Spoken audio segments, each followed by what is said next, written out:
আসসালামু আলাইকুম এভরিওয়ান, কেমন আছেন সবাই? আশা রাখছি আল্লাহর অশেষ রহমতে সবাই অনেক বেশি ভালো আছেন, সুস্থ আছেন। এই প্রত্যাশায় শুভকামনায় আপনাদের সবাইকে ইলিয়ারা সিম্পল লাইফস্টাইল থেকে আরো একটা নতুন ভিডিও দেখার জন্য ওয়েলকাম জানাচ্ছি। আজকে আমি আলু করলা দিয়ে ডিমের ঝোল রান্না করব। এই গরমে আলু করলা দিয়ে ডিমের এরকম পাতলা ঝোল থাকলে আর কিছুই লাগে না। আর এই আলু করলা ঝোল দিয়ে তৃপ্তি সহকারে এক প্লেট ভাত খাওয়া যাবে খুবই সুন্দরভাবে। আর এই রান্নাটা আমি কিভাবে করছি সেটাই দেখাবো এখন।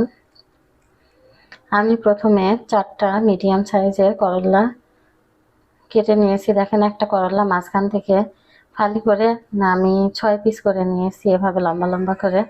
আর মিডিয়ামের চেয়ে একটু বড় সাইজের 2টা আলু কেটে নিয়েছি, দেখেন। আর আমি যে করলাটার বিচিগুলো নরম আছে সেই বিচিগুলো ফেলাইনি, বিচিগুলো রেখে দিয়েছি। আর শক্ত বিচিগুলো ফেলাই দিয়েছি। আর এখানে আমি 10-12টা কাঁচামরিচ ফালি করে নিয়েছি মিডিয়াম সাইজের।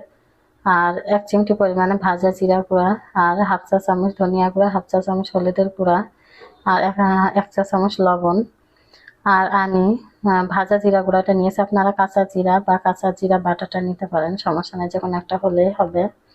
আর আমি চুলার উপরে কড়াই বসিয়ে দিয়েছি। কড়াইটা ভালোভাবে গরম হয়ে গেলে তেল দিয়ে দিয়েছি, সয়াবিন তেল। আর কিছু পরিমাণে তেলটা গরম হয়ে গেলে তারপরে আমি পেঁয়াজ দিয়ে দিব।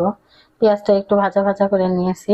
আর পেঁয়াজটা আমার একটু বেশি ভাজা হয়ে গেছিলো, আপনারা একটু কম করে ভেজে নেবেন। তো আমি তারপরে হলুদটা দিয়ে 2-1 সেকেন্ড নেড়ে পানি দিয়ে দিব। নাহলে হলুদটা পুড়ে গেলে কিন্তু তখন আর খাওয়া যাবে না, তিতো হয়ে যাবে তরকারিটা।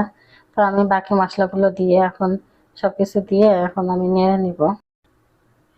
খুব ভালোভাবে নাড়াচাড়া করে মশলাটা ভালোভাবে কষিয়ে নিব।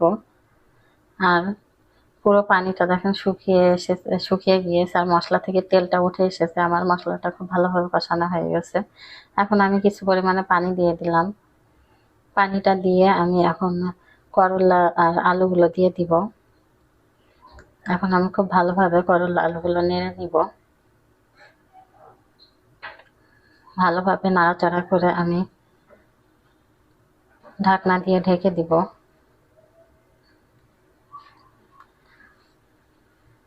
আর ঢাকনা দিয়ে ঢেকে আমি 5 মিনিট পর ফিরে এলাম। দেখেন, 5 মিনিট পর আমার মশলাতে পানিগুলো সব শুকিয়ে গেছে, আর করলা আলুগুলো খুব ভালোভাবে আমি কষিয়ে নিয়েছি। দেখেন, এখন আমি সিদ্ধর জন্য পানি দিয়ে দিব একবারে। আমি ওই বাটির 3 বাটি পরিমাণ পানি দিয়েছি।